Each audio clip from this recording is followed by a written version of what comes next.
The lasting impact of Bob Marley's philosophy on live performances. What's up, music lovers? Welcome back to the channel. Today we're diving deep into something truly special. How Bob Marley's revolutionary philosophy transformed not just reggae, but the entire landscape of live performance forever. When you think of Bob Marley, you probably picture the iconic dreadlocks, the guitar, maybe No Woman No Cry playing in your head. But here's the thing. Marley wasn't just a musician. He was a spiritual teacher, a political activist, and a cultural revolutionary who turned every concert into a sermon, every song into a movement. So grab your headphones, maybe light some incense if that's your vibe, and let's explore how one man from 9 Mile, Jamaica, changed the way artists connect with audiences around the world. The foundation, Rastafari, and performance. To understand Marley's impact on live performance, we need to start with Rastafari. This wasn't just Bob's religion, it was his entire worldview, and it fundamentally shaped how he approached the stage. In Rastafarian belief, music isn't entertainment, it's ministry. It's a direct channel to the divine, a way to spread consciousness and unite people under Jah's love. When Bob stepped on stage, he wasn't just performing songs, he was conducting a spiritual ceremony. Think about traditional Western concerts before Marley's influence. You had clear boundaries, performer up there, audience down here, the artist entertained, the crowd consumed. But Bob shattered those walls completely. Instead of performing to an audience, he performed with them. Every concert became a collective experience of spiritual awakening.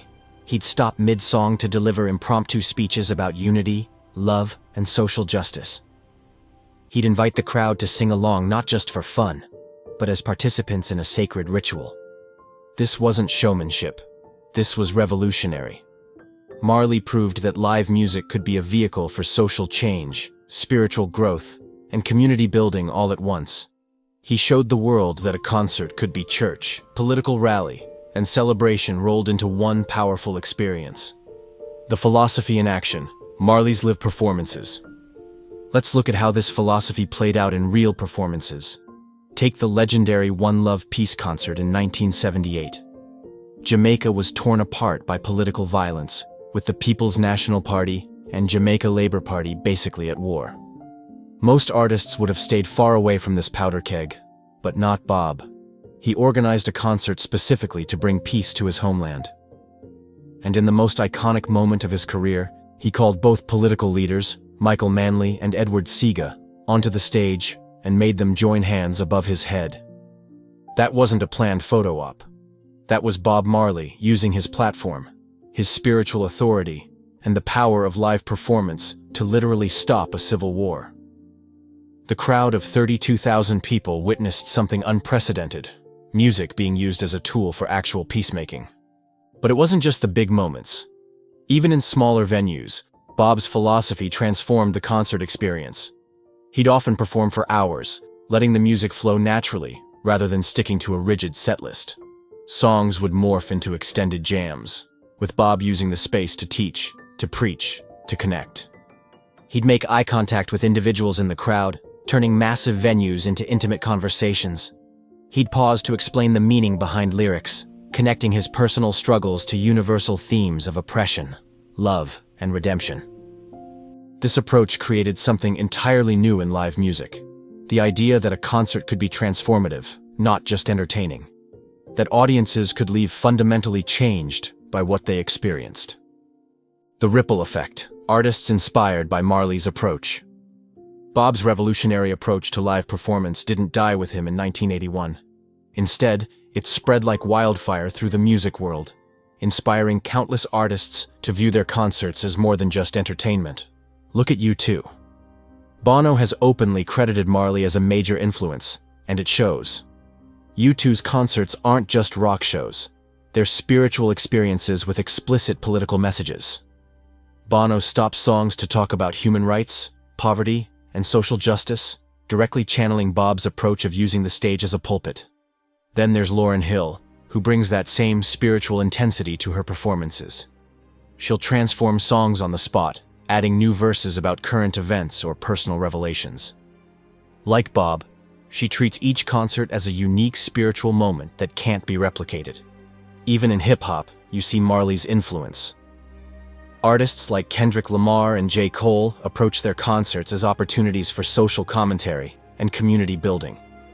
Kendrick's performances often feel like revival meetings, with the crowd participating in call and response that goes beyond just singing along. The jam band scene owes a huge debt to Marley too. Bands like the Grateful Dead, Fish, and Dave Matthews Band all embrace that Marley philosophy of letting concerts evolve organically, creating unique experiences that build community among fans. But it's not just the obvious influences. You can see Marley's impact in unexpected places, in the way Taylor Swift creates intimate moments with massive audiences, in how Beyoncé uses her platform to make political statements, in the way artists across genres now view their concerts as opportunities to build movements, not just sell records. The spiritual dimension, transforming concert culture.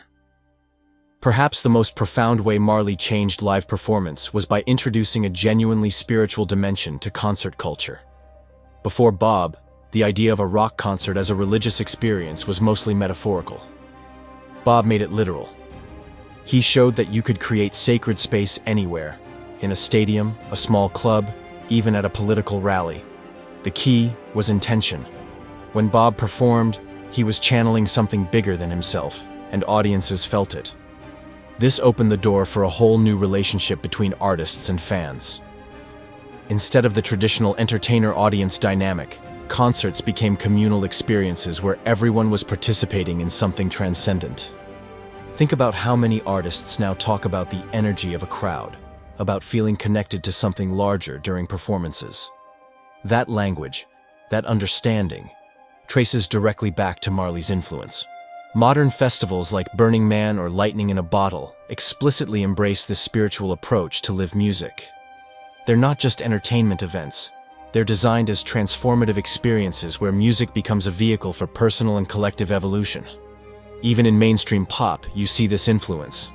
Artists regularly talk about their concerts as journeys they take with their audiences, about creating safe spaces for emotional expression, about using their platform to spread messages of love and acceptance. This is pure Marley philosophy. The idea that music has the power to heal, to unite, to elevate consciousness. What started as one man's Rastafarian worldview has become a fundamental part of how we understand the potential of live performance, political activism, and the stage.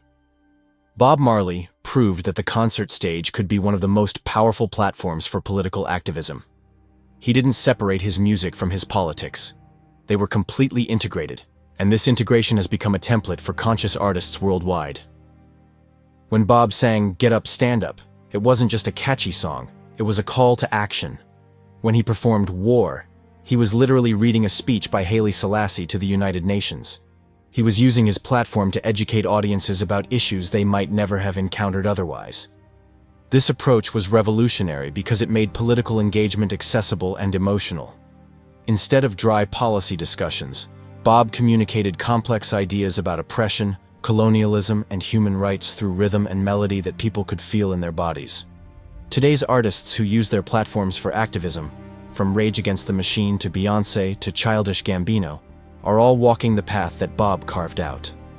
They understand that when you have thousands of people's attention, you have a responsibility to use that platform meaningfully. But Bob's approach was unique because it never felt preachy or imposed. The political messages flowed naturally from the spiritual ones. He wasn't lecturing, he was sharing his truth and inviting others to find their own.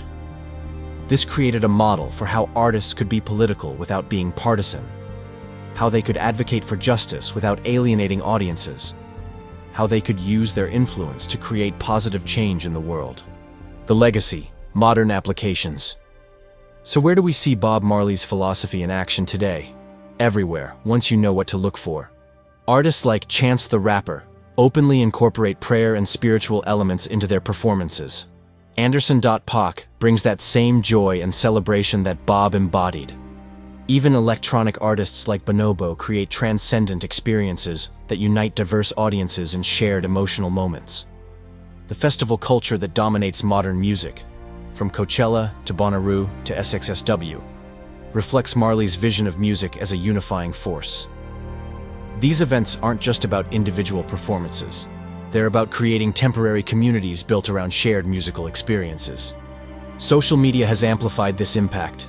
Artists now use platforms like Instagram and TikTok to extend their concerts beyond the physical venue, creating ongoing conversations with fans about music, spirituality, and social issues. Exactly what Bob was doing decades before the internet existed. The rise of intimate venue experiences, from NPR's Tiny Desk concerts to artists doing living room shows, reflects Bob's understanding that the most powerful musical moments often happen when barriers between performer and audience dissolve completely. Conclusion: Bob Marley died over 40 years ago, but his revolutionary approach to live performance continues to shape how artists connect with audiences around the world. He showed us that concerts could be more than entertainment.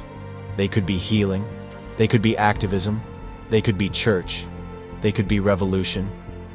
Every time an artist stops a song to talk about something they believe in, every time a crowd becomes a community, every time music becomes a vehicle for positive change, that's Bob Marley's philosophy in action. The next time you're at a concert, pay attention. Notice how the artist connects with the audience, how they use their platform, how they create moments of shared experience. Chances are you're witnessing the lasting impact of a man from rural Jamaica who understood that music has the power to change the world. Thanks for watching. If this video resonated with you, smash that like button, subscribe for more deep dives into music history, and let me know in the comments. Which modern artist do you think best embodies Marley's philosophy? I'll see you in the next one.